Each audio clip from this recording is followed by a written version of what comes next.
Jesus Christ के जीवन से बहुत प्रेरणा मिलती है।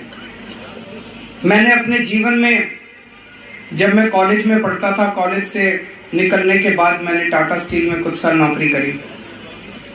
उसके बाद मैं टाटा स्टील से छुट्टी लेके नौकरी छोड़ के मदर टेरेसा के यहाँ काम करने चला गया। मुझे याद है वहां पे कलकत्ते में मदर टेरेसा के आश्रम थे। काली घाट में उनका एक आश्रम था। उस आश्रम में मैंने कई महीने काम किया। कलकत्ते में गरीबी बहुत ज्यादा है, तो कई भिखारी जो हैं वो सड़क के किनारे पड़े होते हैं। उनके बड़े बड़े घाव हो रहे होते हैं उनके शरीर में, और उन घाव के अंदर कीड़े मकोड़े चल रहे होते हैं। ऐसे लोगों को हम उठा के लाते थे, उनकी सेवा करते थे, उनको नहलाते थे, उनके दवा दारू करते थे, उनको खाना बनाते थे, उनके लिए खाना खिलाते थे। ये कई महीने तक मैंने उनके साथ सेवा की। उस वक्त ये पता चला कि गरीबों की सेवा करने से अंदर कितना आनंद मिलता है। जीसस क्राइस्ट के पूरे जीवन से यही सीखने को मिलता है। पूरा जीवन उन्होंने गरीब से गरीब लोगों की सेवा की है, निस्वार्थ भाव से। लोगों ने उनको खूब गालियां दी, लोगों ने उनको खूब गलत बातें कही, उन्होंने सबको माफ कर दिया। सोचो उनका अंतिम समय, उस दृश्य की परिकल्पना करो। अंतिम समय जब कुछ लोग उनको, उनके शरीर में कीले ठोक रहे हैं, उनके हाथ में कीले ठोक रहे हैं, उनके पैरों में कीले ठोक रहे हैं, उस वक्त वो प्रभु से पूरे प्यार भरे दिल से, उनके मन में प्यार छलकता है उन लोगों के लिए जो कीले ठोक रहे हैं उनको, और वो प्रभु से क्या इच्छा करते हैं? हे प्रभु, इनको माफ कर दे, इनको पता नहीं है क्या कर रहे हैं।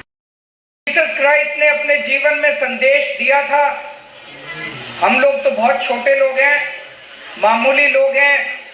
अगर उनके बताए हुए रास्ते पे 1% भी अमल कर पाए तो हम अपने आप को सौभाग्यशाली समझेंगे। ये मैसेज, सबसे बड़ा मैसेज मुझे लगता है जीसस क्राइस्ट का यही है जो उन्होंने अपने मरते वक्त दिया था, कि आपसे कोई कितना भी बड़ा आपको यातना दे, आपका कोई कितना भी बड़ा दुश्मन हो, हमें उसको माफ करना है। और माफी सबसे बड़ी, मुझे लगता है, एक इंसान की क्वालिटी है।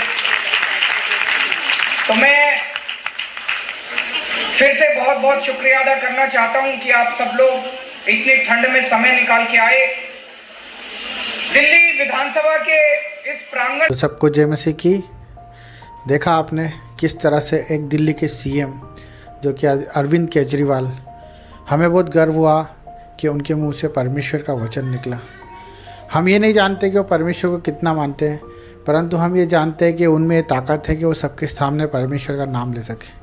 और यही हमारे लिए खुशी की बात है कि इस इंडिया में हमें जो लोग, जो मसीह भाइयों को सता रहे हैं और जो लोग ये सोचते हैं कि हमारे साथ कोई नहीं खड़ा, आप देखिए परमेश्वर की ताकत को कि इस भाई को परमेश्वर ने किस जगह ले आके खड़ा किया है। और यही नहीं, अभी इन्होंने और गवर्नमेंट बना ली है। तो मेरे भाई बहनों, ये गवर्नमेंट इन्हें नहीं, परमेश्वर ने इनके लिए बनाई है। परमेश्वर ने इन्हें नियुक्त किया है, क्योंकि परमेश्वर हमारे बीच में काम करता है। वो हमें को चुनता है और हमें को बढ़ाता भी है, और ऐसे लोगों को जो हमें नीचे गिराते हैं उनके लिए तैयार भी करता है। तो मेरे भाई बहनों, इस भाई के साथ बहुत दुर्व्यवहार भी हुआ है। इस भाई ने, केजरीवाल जी ने मार तक खाई है रोडों पे, क्योंकि उन्होंने जो वचन बोला है संपूर्ण हृदय से उन्होंने वचन को माना भी है। आपने सुना होगा उनके विषय में कि उन्होंने कई दफ़ा अपनी बेइज्जती सही है, क्योंकि उन्होंने वचन को कहा है कि जब यीशु मसीह ने क्रूस पर भी अपने जान देते वक्त भी उनको माफ़ कर दिया, तो उस वचन को उन्होंने माना है। इसीलिए हम उनको दिल से धन्यवाद करते हैं, और सबका धन्यवाद करते हैं जो केजरीवाल सरकार को सपोर्ट करती है। और हम चाहते हैं कि आगे बढ़े और परमेश्वर के वचन को फैलाएं और परमेश्वर के कदमों पे चलें, और हम जैसे लोगों को और आप जैसे लोगों को उत्साह बढ़ जाए और परमेश्वर सबको आशीष दे।